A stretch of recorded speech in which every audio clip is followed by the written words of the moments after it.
While there are always indefensible actions and statements from Donald Trump that Republicans try to defend at the end of the week, the defining moment of this one was Donald Trump completely ceding to Putin, bending the knee, and really just dishing out his talking points for him. And it got to the point that, unlike most weeks when Republicans are always willing to defend Donald Trump, they are now flipping on him. And even the host at the Fox propaganda outlet who confronted Trump over pushing Putin's talking points, and it has him pretty upset. And we are going to get into all of that. But before we do, if I could quickly ask you to leave a like on this video. And if you haven't already and you enjoy our channel, to hit that subscribe button. It goes a long way, and it really does mean a lot to me. Now, before we get into that confrontation on Fox, I want to play a clip from Jake Tapper, who showed that Russian state TV is now praising Donald Trump for helping them out. Russian state TV suggests that President Trump is getting all of this straight from his conversations with President Putin. Take a listen.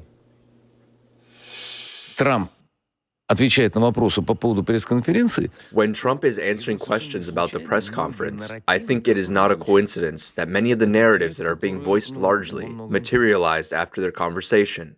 Но фразы, которые он дает, The phrases he is saying are so deep and so correct. They are in total alignment with the way we see things. Do you think it's good that the Russians think that the Trump administration is in total alignment with the way that Putin sees things? I think we've had, Jake, by my estimation, almost 1.5 million deaths here. And finally, we have a leader, that is President Trump, who is determined to end the carnage. And so the only way you're going to end the carnage is if you have a relationship with the leaders of both countries that are involved. I went over to Russia. I had a meeting with President Putin. It was a long meeting, positive, constructive. Lots of good things got discussed, in large part because the president enjoyed a positive relationship with President Putin from his first term in office. And that then evolved into a positive conversation with the president on a telephone call from the White House. And then there was a positive conversation with President Zelensky. So I think you've got to have these relationships. You've got to have communication. That's the only way you get deals done. So President Trump wants President Zelensky to give the United States sweeping access to Ukraine's rare earth mineral deposits as repayment for all the aid the U.S. has given Ukraine. Zelensky rejected the original proposal. He suggests that Ukraine needs to get more assurances from the United States of future support and security guarantees. Where do these negotiations stand? I can't even believe, or I guess I should, because as we say on this show, we're never surprised. We're always disgusted, though. But Russian state TV, like, they are confirming what we have long known. Donald Trump is on the side of Putin. He is pushing his talking points for him. He's doing whatever he wants, and he's making sure that everyone in his administration is going to fall in line. I hate to return to this point, but I kind of feel like I have to in this moment. The fact that every Democratic senator voted to confirm Marco Rubio, who is now fallen in line with this message and is happy to abandon Ukraine, is a damning indictment of how we treated the first few days of Donald Trump's administration. We should have been pushing back against every nominee who was going to help out in this corrupt, treasonous, criminal empire abandoning our allies all over the world. Marco Rubio is not a legitimate figure. That is incredibly clear. And neither is Donald Trump's defense secretary, of course, Pete Hegseth, who was confronted on Fox about Donald Trump pushing Putin's talking points and his inability to say who started this war. And I want to take a look at that right here.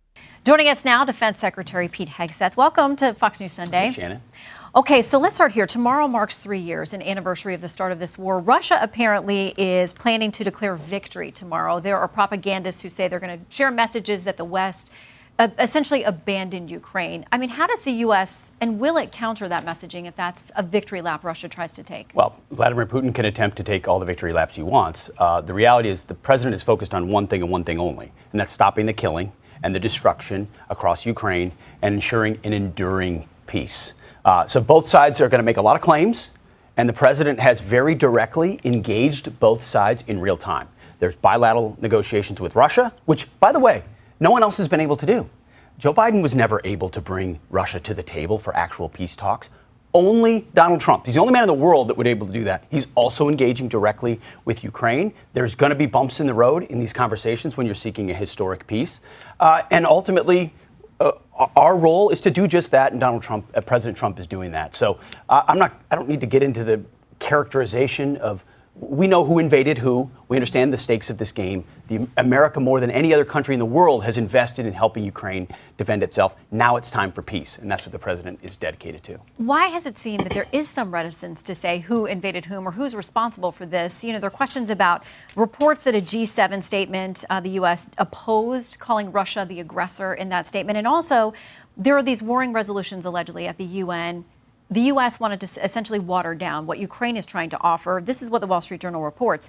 The Ukrainian draft pins the war's cause on Russia and calls for a peaceful solution this year built around a Russian withdrawal from Ukrainian territory. The U.S. resolution makes no reference to who started the war and makes no specific demands of the Kremlin. You know, your former colleague, my current colleague, Brian Kilmeade, pressed the president numerous times on this on Friday, and he finally did say, okay, Russia attacked, but why does it seem there's some hesitance to say that? My question is, does all the finger pointing and pearl clutching make peace more likely? That's the enduring question the president is asking. He wants peace. And if that's the case, you've got to stare down the Russians and Vladimir Putin and who they've chosen to negotiate and have earnest conversations about difficult things, about security guarantees, about 2014 borders, what those will look like, about NATO members. Same thing with Ukraine. Constructively and productively. So standing here and saying, you're good, you're bad, you're a dictator, you're not a dictator, you invaded, you didn't, it's not useful. It's not productive. And so President Trump isn't getting drawn into that in unnecessary ways. And as a result, we're closer to peace today than ever before. And I've been privy to these conversations. Great progress is being made. Zelensky should come to the table because this economic partnership is an important thing for the future of his country. And we hope that he will very soon. But fair to say, Russia attacked unprovoked into Ukraine 3 years ago tomorrow. Fair to say it's a very complicated situation. When you're being called out by even the Fox propaganda outlet, you know you kind of hit a new low. You know things aren't too great for you. You know it's not really working out. And it's a very complicated situation. It's the Russian invasion of Ukraine. It's in the name. How do you need it? Like, it is in the name. Do you need help? Can you not read? Can you not hear, Pete Hegseth? How stupid are you? Like, I know this guy is a Fox host and there's not a lot of qualifications for that, but my God, you feel like this basic understanding of how this started would be something admissible, but it's not when Donald Trump, as they're saying on Russian state TV, is happily pushing Putin's talking points. It is scary. It is sad. We are starting trade wars with our allies. We're abandoning them around the world, and it's going to make us look weak. What happens when Donald Trump says, oh, we're not helping out Ukraine anymore, which is probably what's going to happen. And then Europe steps up and says, well, we will. Justin Trudeau already has. Claudia Sheinbaum already has. It makes us look weak. It makes us look impotent. It makes us look like the world does not need the United States, that we do not have the supreme power that we have for so long. That is what Donald Trump is throwing away, and everyone in his administration is happily going along with it. And Bernie Sanders did a great job calling it out in this clip right here. Yesterday, we witnessed an extremely sad moment in American history. We saw the President of the United States aligning himself with the dictator of Russia, Vladimir Putin, to undermine the independence of Ukraine and its democracy. Let's be clear. Trump is showing us that he sees one of the world's most brutal dictators as his friend and our longtime democratic allies in Europe as his enemies. He wants a world that is safe for authoritarians and oligarchs, but extremely dangerous for democracies. It will not surprise you when I tell you that Trump is lying, as he so often does. Yesterday, Trump said that Ukraine started the war. That's not true. Russia invaded Ukraine twice, first in 2014 and then again in 2022. Right now, Russia occupies about 20% of Ukraine. Since Putin's horrific invasion, over 1 million people have been killed or injured. Every single day, Russia continues to rain down hundreds of missiles and drones on Ukrainian cities. Putin's forces have massacred civilians and kidnapped thousands of Ukrainian children, bringing them back to Russian re-education camps. These atrocities led the International Criminal Court to issue an arrest warrant for Putin in 2023 as a war criminal. Further, Trump called Ukrainian President Zelensky a dictator. That's not true either.